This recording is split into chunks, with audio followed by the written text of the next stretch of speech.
a gun pointed directly at my daughter's face. I heard someone shout, "Freeze!" and felt my entire body go cold. The person holding the weapon? Not a robber, not a criminal. It was our HOA security guard from our own neighborhood. The reason? My daughter looked suspicious returning to her own home at 10 o'clock at night. What this man didn't know, my daughter is an FBI tactical commander who has led some of the most dangerous raids in the country over the past 5 years. And things only went downhill from there. Where are you watching from right now? Drop a comment below and follow along as I tell you the story of how an arrogant HOA security guard dug his own grave when he messed with the wrong family. My name is Michael Johnson, a 58-year-old retired diplomatic officer who spent 3 decades navigating the complex political landscapes of foreign governments. I thought I'd seen it all until I moved to Lakeside Pines, an upscale gated community in Connecticut that promised peace, security, and luxury living. What they didn't advertise in the glossy brochure was the dictatorship masquerading as a homeowners association. My wife passed away 5 years ago, and after spending years abroad, I wanted to settle somewhere beautiful and quiet. Lakeside Pines seemed perfect with its pristine lawns, sparkling lake, and tight security. Little did I know that tight security would become my family's nightmare. My daughter Amy is 26 and, unlike her diplomatic father, chose a more action-oriented career path. After graduating top of her class at Quantico, she rose through the ranks of the FBI with remarkable speed, eventually becoming a tactical commander specializing in high-risk operations in financial crimes. I couldn't be prouder of her accomplishments, though I rarely get to see her due to the confidential nature of her work. When she called to say she was coming home for a few weeks of R&R after completing a 2-year international counterterrorism assignment, I was ecstatic. We had been living in Lakeside Pines for only 3 months, and I was eager to show her our new home.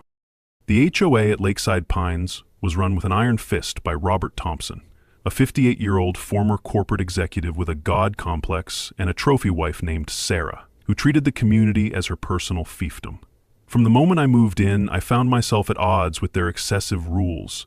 Everything from the exact shade of white permitted for window blinds to which day of the week you could water your lawn. But the real enforcer of these petty tyrannies was Curtis Wilson, a 42-year-old former police officer who'd been dismissed from the force for excessive use of force. Now, as head of security for our HOA, he patrolled our streets like a warlord, with his crew of 4 equally unpleasant guards. The incident happened on a Friday night in July. Amy's flight had been delayed, and she arrived at Lakeside Pines around 10 p.m. I had given her a key and the gate code, but forgot to inform security about her arrival, a simple oversight that should have been easily resolved. As I waited in the living room, I heard raised voices outside. When I opened the front door, I froze at the sight before me.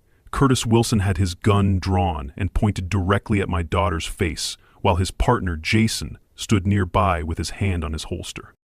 "I don't care what ID you're showing me, you don't have resident clearance," Curtis was shouting at Amy, who remained perfectly calm despite having a weapon aimed at her. "Get on the ground now, or I will consider you a threat." The porch light illuminated the scene in harsh shadows, and I could see the neighbors' curtains twitching as they peered out at the commotion. Amy stood perfectly still, her hands visible, her face composed in a way that only years of facing actual danger could teach someone. She had recognized instantly that Curtis was holding a Glock 19, and that he almost certainly didn't have proper licensing to carry it as a private security guard. "Curtis, what the hell are you doing?" I shouted, rushing forward. "That's my daughter!" I moved a step between them, but Amy subtly shifted her stance to keep me from putting myself in the line of fire. Curtis didn't lower his weapon immediately, his face flushed with the thrill of power. "Your daughter should have checked in with security," he sneered, finally lowering the gun after what seemed like an eternity. "We have protocols here, Mr. Johnson. No exceptions, even for FBI agents, if that idea is even real." Amy remained silent, studying Curtis with the focused attention of someone memorizing every detail for later. Only when the gun was completely lowered did she speak, her voice measured and precise. "Mr. Wilson, I believe you should be aware that pointing a firearm at a federal officer without cause is a felony. Additionally, I don't believe you have the proper licensing to carry that weapon as a security guard in this state." The color drained from Curtis's face, but his arrogance quickly reasserted itself. "This is private property. Different rules apply here," he said, though with noticeably less conviction. "I'll be reporting this incident to Mr. Thompson. Expect to hear from the HOA board. As they walked away, I could hear Jason whispering urgently to Curtis, clearly concerned about what had just transpired. I ushered Amy inside and closed the door, my hands shaking with a mixture of anger and residual fear. "I'm so sorry about that, sweetheart. This place has strict security, but that was completely unacceptable." Amy set her bag down calmly and gave me a reassuring hug. "It's okay, Dad. I've faced worse. But I think we need a long-term strategy for dealing with these guys. That man is dangerous, not because he's skilled, but because he's insecure and armed. That's always a bad combination." As we sat in the kitchen that night, catching up over cups of tea that grew cold as we talked, Amy asked pointed questions about the HOA, their operations, and particularly about Curtis Wilson. Her analytical mind was already at work, connecting dots I hadn't even seen. "You know," she said thoughtfully, "sometimes the most interesting cases aren't the big terrorist plots or bank heists. Sometimes it's the small-town tyrants abusing their little kingdoms that need the most attention." I laughed at that, relieved to have my capable daughter home, but I had no idea how prophetic her words would prove to be.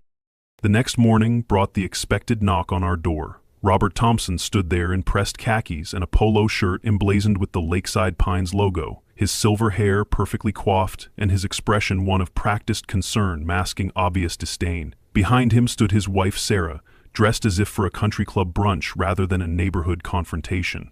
Robert held a formal letter of warning in his manicured hand. "Mr. Johnson," he said, not bothering to wait for an invitation inside, "we need to discuss last night's unfortunate incident."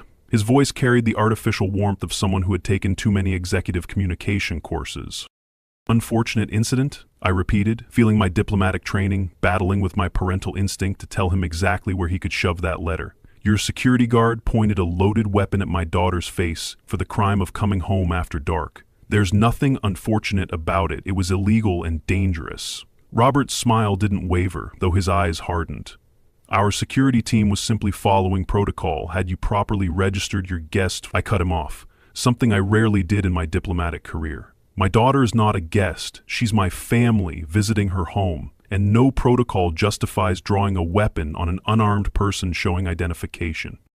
Amy appeared beside me, dressed casually but with an alertness that never seemed to leave her. She placed a calming hand on my arm before addressing Robert directly. "Mr. Thompson, I understand the need for security protocols. However, I'd be interested to know if all your security personnel are properly licensed for armed work in this state. I noticed some irregularities last night that concerned me." Her tone was professional, almost friendly, but I recognized the subtle interrogation technique. Robert's smile flickered momentarily before he recovered. "All our staff meet the highest standards, Ms. Johnson. Now, if you'll accept this formal warning, we can put this matter behind us." He held out the envelope, which neither of us moved to take. "I don't think we will be accepting that," Amy said pleasantly, "but I appreciate you stopping by." She closed the door gently but firmly, leaving Robert and Sarah standing stunned on our porch. Through the window, I watched them retreat down the walkway, Sarah's animated gestures suggesting she was already spinning this encounter for maximum neighborhood gossip value. That was satisfying, I admitted, but probably not strategic. Amy smiled, a glint of determination in her eyes. "Oh, I don't know. Sometimes you need to establish clear boundaries before you can begin negotiations. And make no mistake, Dad, we're now in negotiations, whether they realize it or not." Later that day, we met Linda Peterson, a 65-year-old former school teacher who lived 3 doors down. She brought over a welcome pie, belatedly, she explained, because she'd been visiting her grandchildren. In the course of conversation, it became clear that Linda represented a silent faction in Lakeside Pines, residents who chafed under the Thompson regime, but lacked the influence or courage to challenge it. "Robert and Sarah have run this place like their personal fiefdom for 5 years, she explained as we sat on the patio. Anyone who questions them finds themselves buried in violation notices or excluded from community events. Most people just pay their ridiculous fines and keep their heads down." Amy listened intently, asking occasional questions that seemed casual but were clearly building a comprehensive picture of the community dynamics. Over the next few days, Amy immersed herself in studying the HOA bylaws, pointing out numerous clauses that wouldn't hold up to legal scrutiny.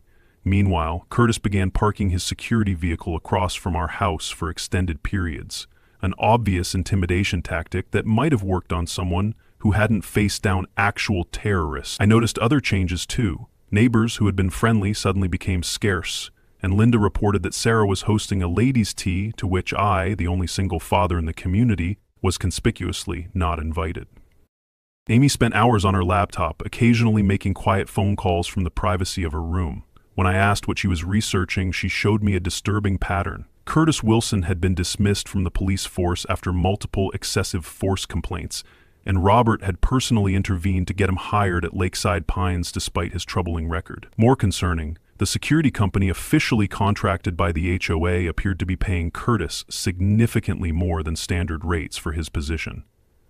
"There's something not right with the finances here," Amy murmured, scrolling through public records she'd somehow accessed. "The HOA fees in this community are among the highest in the state, but the services don't match the expenditure." The Cold War escalated when Amy encountered Sarah Thompson at the local grocery store. I wasn't present, but Amy recounted how Sarah had accidentally rammed her shopping cart into Amy's while pretending not to see her. "Oh, it's the FBI agent," Sarah had said loudly enough for nearby shoppers to hear. "I hope you're not investigating our little grocery store. We're all law-abiding citizens here, except for those who don't follow the rules." Amy had simply smiled and replied, "Actually, financial crimes are one of my specialties. It's amazing what people think they can hide in plain sight." Sarah had blanched slightly before hurrying away, but not before a woman in a professional pantsuit had witnessed the entire exchange with evident interest. That woman turned out to be Jessica Miller, a 40-year-old attorney who served on the HOA board but had grown increasingly uncomfortable with Robert's leadership. She approached Amy in the parking lot, introducing herself and suggesting they meet for coffee. "There are things happening in Lakeside Pines that don't add up," Jessica had told her. "Financial discrepancies, suspicious contracts, selective enforcement of rules. Some of us have been gathering evidence, but we need someone who knows how to use it effectively." As Amy related this conversation to me that evening, her eyes gleamed with the look I recognized from childhood, the one that appeared whenever she encountered a puzzle worthy of her talents. "Sometimes, Dad," she said thoughtfully, "you have to let your enemies think they're winning before you can turn the table." A week later, the annual HOA meeting provided the perfect opportunity to observe the Thompson regime in its full glory. The community center was arranged like a small fiefdom, with Robert and Sarah seated at an elevated table at the front, flanked by Curtis and the HOA treasurer, David Clark, a 45-year-old accountant who nodded vigorously at everything Robert said. We were deliberately assigned seats in the back row, a petty power play that made me smile when I saw how it actually gave Amy a perfect vantage point to observe everyone without being closely watched herself. She had spent the intervening days cultivating relationships with several residents who, like Jessica, harbored quiet resentments against the current leadership. She had also reconnected with an old friend from the FBI Academy, Officer James Rodriguez, who now served with the local police department. The meeting proceeded predictably at first. Robert gave a self-congratulatory speech about property values and community standards. Sarah announced upcoming social events to which I suspected we wouldn't be invited, and David presented a financial report so vague it could have described any organization's finances. When the floor opened for questions, I raised my hand, drawing on my years of experience reviewing diplomatic budgets. "I noticed the security expenditures have increased 30% over last year, but there's no itemization of those costs. Could you provide a breakdown?" The room went quiet. Apparently, detailed questions weren't part of the usual script. Robert's smile tightened. "Security is our top priority at Lakeside Pines, Mr. Johnson. The board has reviewed and approved all expenditures." I persisted politely. "I understand, but as residents paying these increased fees, don't we have the right to know exactly what we're paying for?" David shuffled his papers nervously, while Robert's face reddened. "The detailed financials are available to board members only, for security reasons. If there are no other questions," he moved to continue, but Jessica surprisingly spoke up. "Actually, I'm on the board, and I don't recall seeing the itemized security expenses either." A murmur spread through the room as Robert shot Jessica a look of pure venom. Curtis took a step forward, positioning himself near me in an obvious attempt at intimidation. The tension in the room was palpable as Robert abruptly changed the subject, rushing through the remaining agenda items before declaring the meeting adjourned. As people filed out, Sarah Thompson made a beeline for Jessica, engaging her in what appeared to be a heated conversation by the refreshment table. Meanwhile, Curtis and another security guard positioned themselves near the exit, watching us with undisguised hostility. "Let them make the next move," Amy whispered as we walked to our car. "They're rattled, which means they'll get sloppy." Sure enough, As we attempted to leave the parking lot, a security vehicle suddenly blocked our path. Curtis approached my window, his expression smug. "Sir, your car is in violation of the HOA parking regulations. The angle exceeds the permitted 15 degrees from the curb." It was such a blatant harassment tactic that I nearly laughed, but Amy placed a warning hand on my arm. "Officer Wilson," she said calmly from the passenger seat, "I believe you're mistaken. But more importantly, you're impeding the exit of a vehicle, which is a traffic violation." She pulled out her phone and dialed a number, her eyes never leaving Curtis's face. "Officer Rodriguez?" "Yes, it's Amy Johnson. I'm at the Lakeside Pines Community Center, and we're having an issue with security personnel blocking our vehicle and making false claims about violations. Could you send someone over?" The transformation in Curtis's demeanor was instantaneous. His face paled as he realized that Amy wasn't bluffing about her connections. "There seems to have been a misunderstanding," he muttered, signaling his colleague to move the security vehicle. As we drove away, I glanced in the rearview mirror to see Robert and Sarah watching from the community center steps, their expressions a mixture of anger and, for the first time, uncertainty. "That won't endear us to the neighbors," I commented as we turned onto our street. Amy's response was thoughtful. "We don't need to be loved, Dad. We just need to be respected. And sometimes, respect only comes after you've shown your strength." Back at home, Amy revealed more of what she'd discovered. Curtis isn't just a bad ex-cop with an attitude problem. He's a symptom of a larger issue. I've been looking into the HOA finances with Jessica's help, and there are serious irregularities. For one thing, the security company, supposedly employing Curtis and his team, is registered to Robert's brother-in-law, charging premium rates for substandard service. She pulled out a folder containing financial reports spanning 5 years. And that's just the beginning. According to these records, there's over $300,000 that can't be accounted for. Money that's supposedly been spent on infrastructure improvements that no one can actually point to. I leafed through the documents, my diplomatic experience making the patterns clear. "This looks like a classic embezzlement scheme," I said, impressed despite the seriousness of the situation. "But why risk it for relatively small amounts? Robert doesn't seem hurting for money." Amy smiled grimly. "It's rarely about need, Dad. It's about entitlement. People like Robert and Sarah believe the rules don't apply to them. The money is almost secondary to the power trip." She tapped another document, this one showing property records. "Did you know Robert owns 3 investment properties in this community through shell companies? Properties that mysteriously never receive violation notices, despite clear infractions?" As we discussed potential approaches, Amy's phone buzzed with a text from Jessica. "Board emergency meeting called for tomorrow. R is pushing new bylaw amendments. Need to talk." Amy showed me the message, her expression turning resolute. "They are accelerating their timeline, which means we need to accelerate ours. I think it's time to bring in some professional help." She made a call speaking in the clipped, efficient language I recognized from her work communications. "Marcus? It's Amy. I need a consult on a financial analysis. Civilian matter but time sensitive. Can you come to Connecticut tomorrow?" "Perfect. I'll send the address." When she hung up, she explained that Special Agent Marcus Reed was one of the FBI's top financial crimes specialists. "He's between cases and owes me a favor. With his help, we can verify what I'm seeing in these records and build a solid case." I raised an eyebrow. "A case?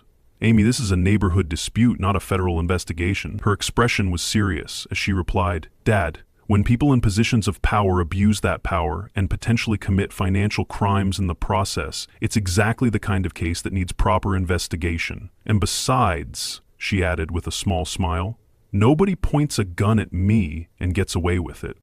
The Thompsons' response was swift and predictable. The next morning, we received 5 separate HOA violation notices, each more ridiculous than the last. Our trash can was allegedly 2 inches out of position. The shade of our porch light was excessively warm-toned. The American flag I'd hung was improperly illuminated after sunset.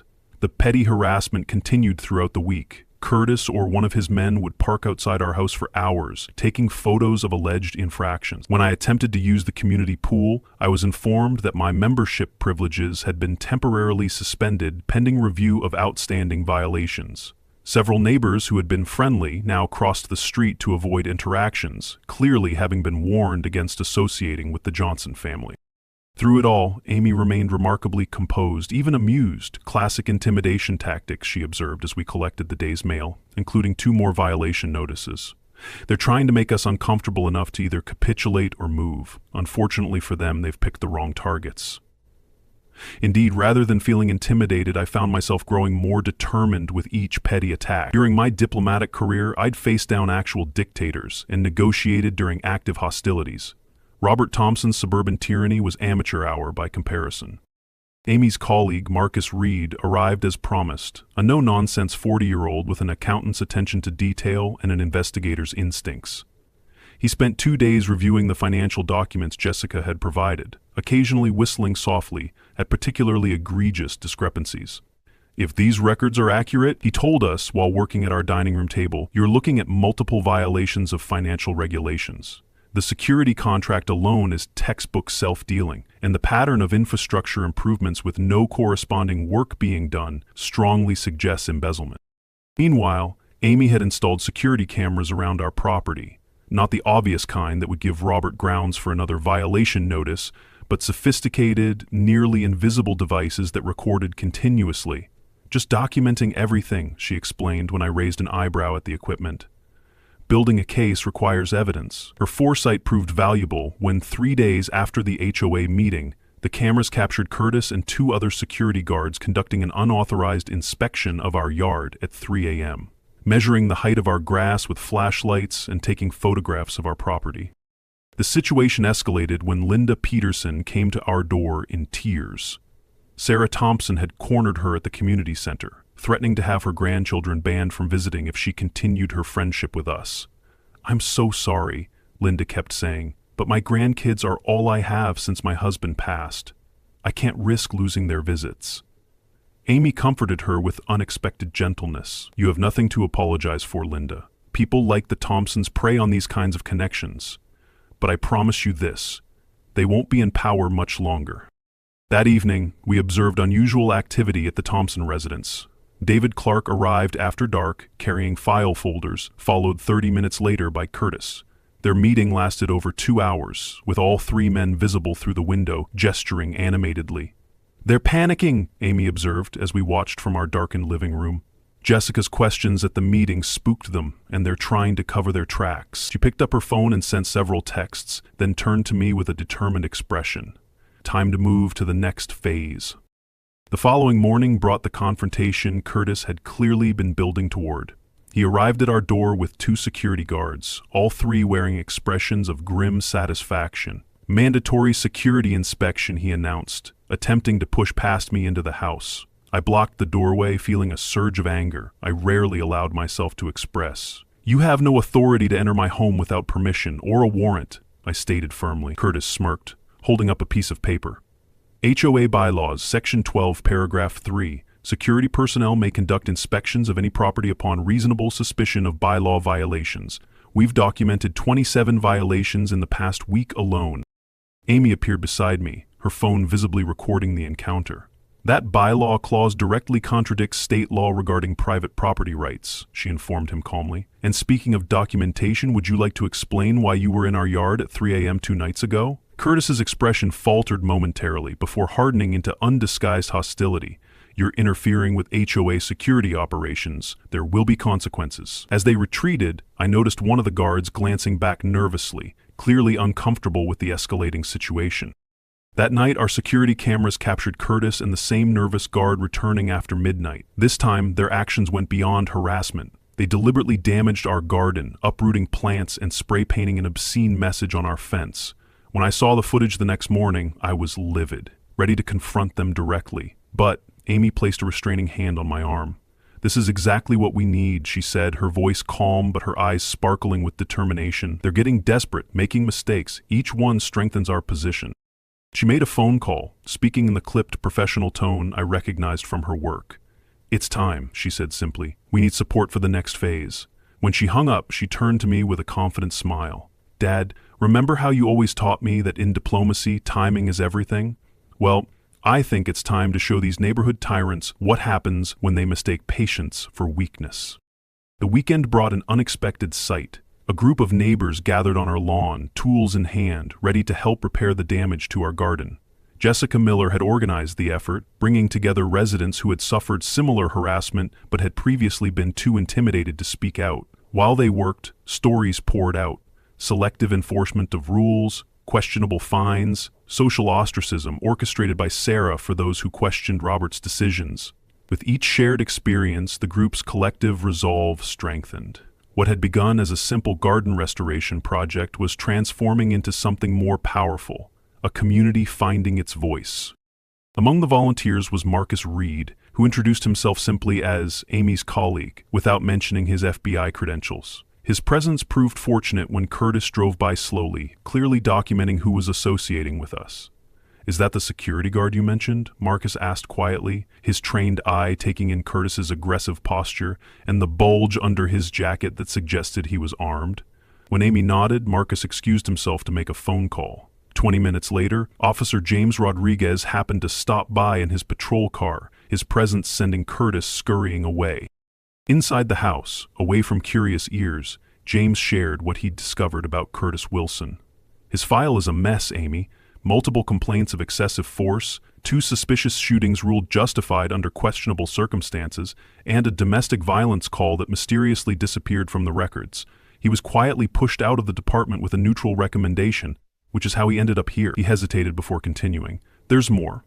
He doesn't have a valid license to carry a concealed weapon as a private security officer. The one he showed you expired last year and wasn't renewed due to concerns about his psychological evaluation." While the community effort outside represented the public face of our growing coalition, the real work was happening inside, where Amy, Marcus, Jessica, and James were building a case file against the Thompson regime. Jessica had been secretly copying HOA financial records for months, documenting discrepancies between reported expenditures and actual services. Marcus had traced the web of shell companies connecting Robert to various vendors receiving inflated contracts. James had pulled police reports showing a pattern of selective law enforcement at Curtis's request. Tickets issued to Thompson critics, while violations by allies were ignored. "A security company that supposedly employs Curtis and his team," Marcus explained, pointing to a complex flowchart on my dining room table. "It's registered to Sarah's brother, operates out of a virtual office, and has no other clients besides Lakeside Pines. They've received over $150,000 annually for the past 3 years, but their tax filings show they only pay out about $60,000 in total wages.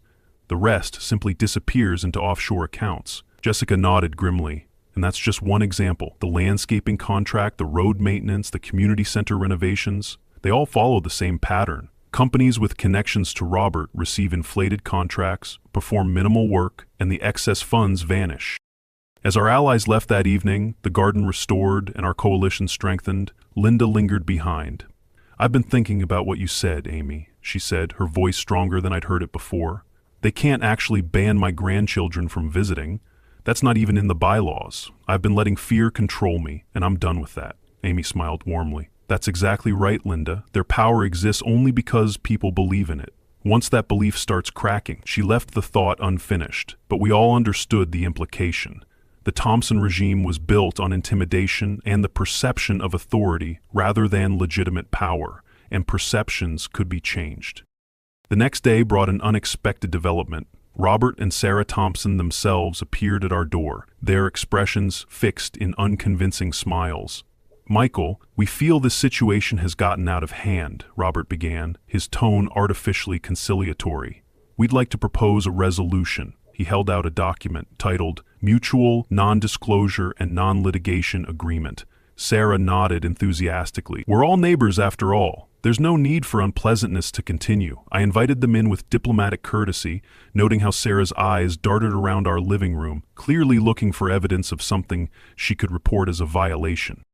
Amy read through the document with a lawyer's precision, occasionally raising an eyebrow at particularly audacious clauses.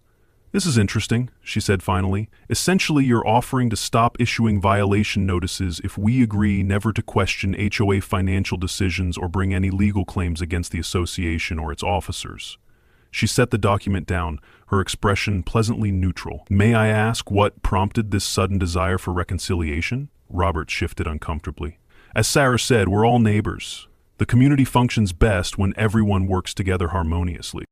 "Harmoniously under your control, you mean," I clarified, earning a warning glance from Amy, who was clearly playing a longer game. Sarah's artificial smile hardened. We've been very patient with your adjustment period, Mr. Johnson. Not everyone is cut out for community living. Perhaps if you find our standards too restrictive." Amy interrupted smoothly. "What my father means is that harmony requires transparency and fairness. This agreement offers neither." She handed the document back to Robert. "I'm afraid we'll have to decline."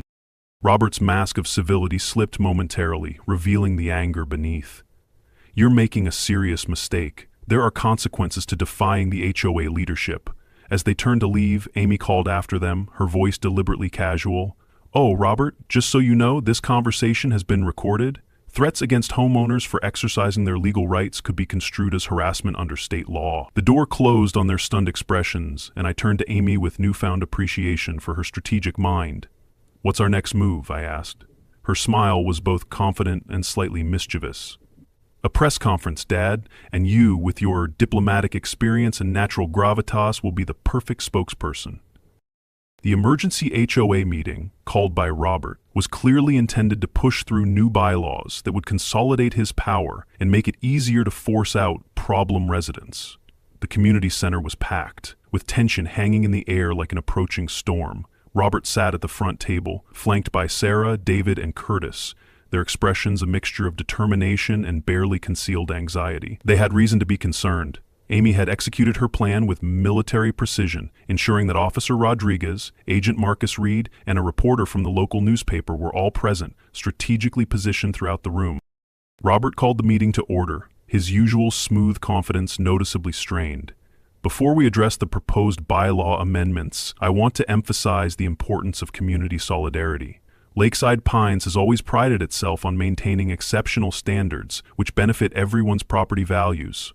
Unfortunately, some newer residents seem resistant to these standards, creating unnecessary division." His gaze fixed pointedly on me, but I merely smiled pleasantly, years of diplomatic poker faces serving me well. When he finished his thinly veiled attack and moved to the First Amendment, which would grant security personnel unrestricted access to all properties, I raised my hand. "Point of order," I said, standing as Robert reluctantly acknowledged me. "Before we vote on new powers for the board, I believe residents should be fully informed about how the current powers have been exercised." There was a murmur of interest as I moved to the front of the room, placing a folder on the table. As a resident concerned about transparency, I've reviewed the HOA financial records that should be available to all members but have been curiously difficult to access. Robert attempted to interrupt, but Jessica quickly seconded my right to speak, citing the very bylaws Robert had used to silence others. What followed was the most satisfying 30 minutes of my post-diplomatic career. Drawing on skills honed in international negotiations, I methodically presented the evidence Amy and our allies had gathered. The security company that receives $150,000 of our HOA fees annually is owned by Sarah Thompson's brother and employs guards without proper licensing, including Mr. Wilson, who has been documented threatening residents with an illegally carried firearm. Curtis shifted uncomfortably as all eyes turned to him. I continued. The landscaping contract was awarded to a company registered to Robert's former college roommate at 60% above market rate, with minimal actual services provided. As I spoke, Jessica distributed packets containing financial documents, email communications, and photographs documenting the systematic abuses. Robert's face flushed with anger, while Sarah whispered furiously to David, who was beginning to look physically ill. "Perhaps most concerning," I continued, "is that over $300,000 collected for infrastructure improvements over the past 3 years cannot be accounted for in any verifiable projects. I believe the residents deserve an explanation before granting any additional powers to the current leadership." Curtis moved toward me, his posture threatening, but Officer Rodriguez smoothly intercepted him, engaging him in a quiet but clearly stern conversation. Robert stood abruptly, his voice shaking with barely controlled rage. "These accusations are completely baseless and potentially libelous. This meeting is adjourned immediately." His attempt to shut down the discussion backfired spectacularly as multiple residents rose in protest, demanding answers to the questions I'd raised. "The financial records speak for themselves," I replied calmly. "If there are legitimate explanations for these discrepancies, I'm sure we'd all be relieved to hear them." The situation deteriorated rapidly for the Thompson regime when David, looking increasingly panicked, blurted out, "I just processed the paperwork Robert gave me. I didn't know about the shell companies." Sarah gasped in horror at this admission, while Robert attempted to physically pull David away from the microphone. The reporter was taking notes furiously, and Marcus Reed had positioned himself near the exit, anticipating what might come next. Robert, recognizing his crumbling position, changed tactics. "This is a private HOA matter that's being blown completely out of proportion. Mr. Johnson clearly has a personal vendetta after his daughter was appropriately questioned by security." Amy, who had remained deliberately unobtrusive until this moment, now stepped forward, her expression professionally neutral but her eyes intense. "I believe the residents should see exactly what constitutes appropriate questioning in Lakeside Pines." She connected her phone to the projector, and suddenly the room was filled with the security camera footage of Curtis pointing his gun at her face, followed by additional footage of Curtis and his team vandalizing our property under cover of darkness.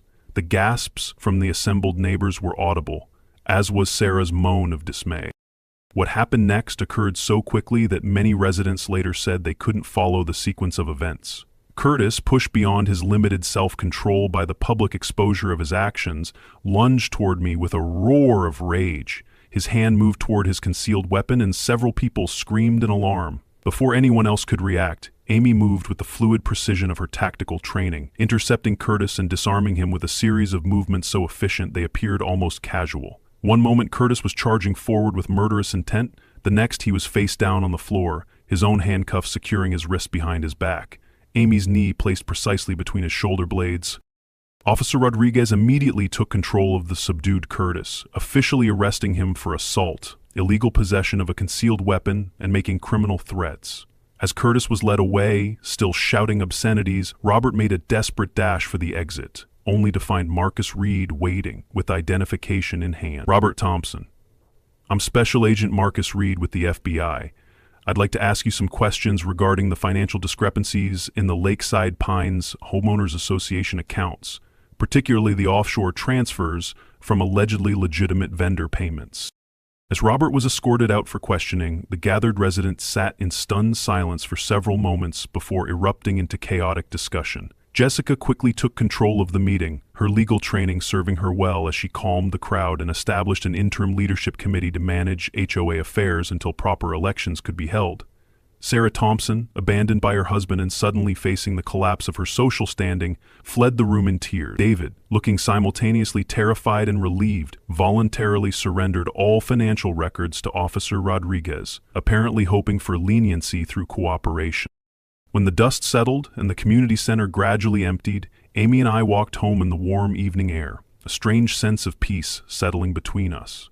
Was all this really necessary, I asked her, genuinely curious about her approach. Couldn't we have just reported Curtis for brandishing a weapon that first night and been done with it? Amy considered the question thoughtfully before answering. We could have, but that would have addressed only a symptom, not the disease.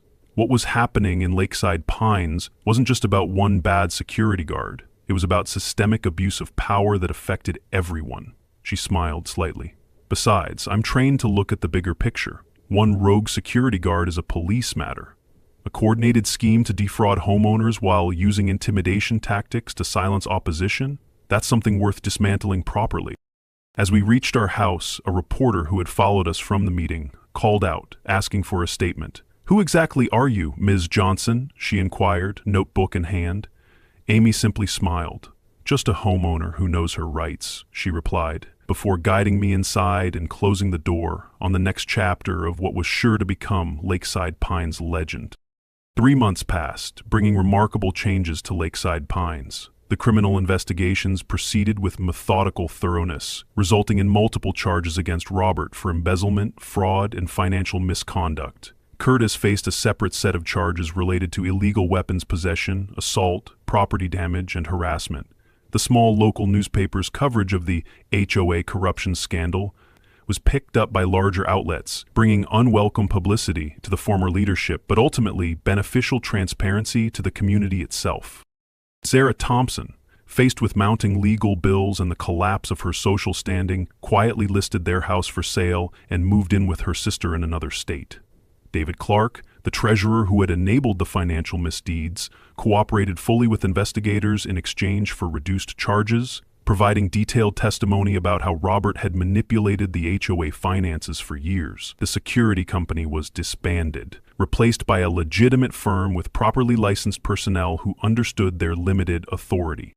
The most profound change, however, was in the community itself. Jessica Miller was elected as the new HOA president, with Linda Peterson serving as vice president. Their first official acts included revising the bylaws to ensure transparency, establishing reasonable enforcement procedures, and reducing the exorbitant fees that had funded the previous regime's excesses. Community events became genuinely inclusive, rather than opportunities for social hierarchy enforcement, and neighbors who had previously avoided each other now stopped to chat while walking dogs or collecting mail.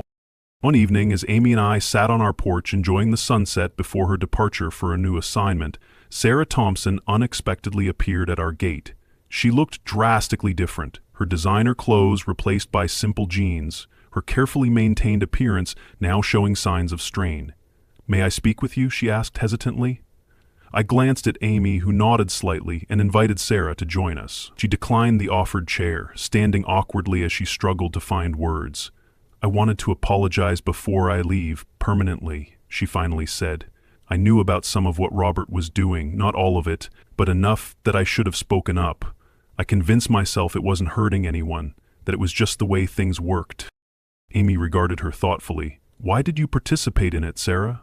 You must have known it was wrong." Sarah's composure cracked slightly. "You have to understand. My entire identity was wrapped up in being Mrs. Robert Thompson, the Queen of Lakeside Pines. I was nobody before I married him, just a receptionist from a small town. The status, the respect, the envy of other women. I became addicted to it." She looked down at her unmanicured hands. "Now I'm starting over at 55 with nothing but alimony and regrets." I felt a surprising twinge of sympathy for her, recognizing the universal human desire for significance that had led her down such a destructive path. After Sarah left, Amy and I decided to host an impromptu barbecue, inviting the neighbors who had stood with us and others who simply wanted to be part of the community's fresh start. As twilight descended and conversations flowed freely across my once scrutinized lawn, Jessica pulled me aside. "Your daughter is remarkable," she said, watching Amy chatting easily with a group of residents. "I've learned more about leadership from watching her these past months than in my entire career. She never sought credit or control, just justice and proper order. The community will miss her." I nodded, feeling the familiar mixture of pride and wistfulness that came with having a daughter whose extraordinary capabilities meant she was often called away to where she was needed most. Later that night, after our guests had departed and the house was quiet, Amy and I sat on the porch steps with glasses of bourbon, enjoying our last evening together before her early morning flight. "I've been thinking about what you did here," I told her, the liquor loosening my typical reserve. "You could have handled Curtis personally that first night and been done with it. Instead, you orchestrated a complete community transformation. Why?" Amy considered her glass thoughtfully before answering. "Growing up watching you work, I learned that true diplomacy isn't about avoiding conflict. It's about transforming it into something constructive. Curtis pointing a gun at me was just a symptom of a toxic system. Removing him alone would have solved nothing." She gazed out at the peaceful neighborhood, where porch lights twinkled like earthbound stars. "The strategy wasn't about revenge, Dad. It was about restoration. Communities like this one should be places where people look out for each other, not fear each other." I understood then what had motivated her patient, methodical approach. It wasn't just the tactical commander in her that had responded to the threat, but the community builder, a quality I hadn't fully appreciated until now. "I've spent my career dismantling threats," she continued quietly, "but there's something uniquely satisfying about building something better in the aftermath." As dawn broke the next morning and I prepared to drive Amy to the airport, we received a stack of thank you cards from neighbors, many of whom we'd barely known 3 months earlier. "Will you be all right here without me?" Amy asked as we loaded her luggage into the car. "What if some other security guard decides to throw his weight around?" I laughed, feeling more at home in Lakeside Pines than I had since moving in. "I think I can manage. Your old man still has a few diplomatic tricks up his sleeve." As we drove away, I glanced in the rearview mirror at the house that had transformed from a site of conflict to a true home, and beyond it, to the community that had found its voice. "You know," Amy said thoughtfully as we neared the airport, "there's a philosophy I've developed over my years in tactical command. Sometimes you don't need to fire a weapon to win a battle. Sometimes understanding the game your opponent is playing and turning it to your advantage is the greatest victory of all. She smiled at me, the rising sun illuminating her profile. And sometimes the most peaceful communities have weathered the worst storms. Since that incident, whenever an HOA in Lakeside Pines or beyond considers overstepping its authority, the story of the FBI commander's daughter and her diplomatic father is often recalled as a cautionary tale. Not all heroes wear capes. Sometimes they simply understand their rights and refuse to be intimidated. And perhaps the most important lesson, never point a gun at someone when you don't know who they are, especially if that person happens to be an FBI tactical commander with a gift for strategic thinking and a deep commitment to justice.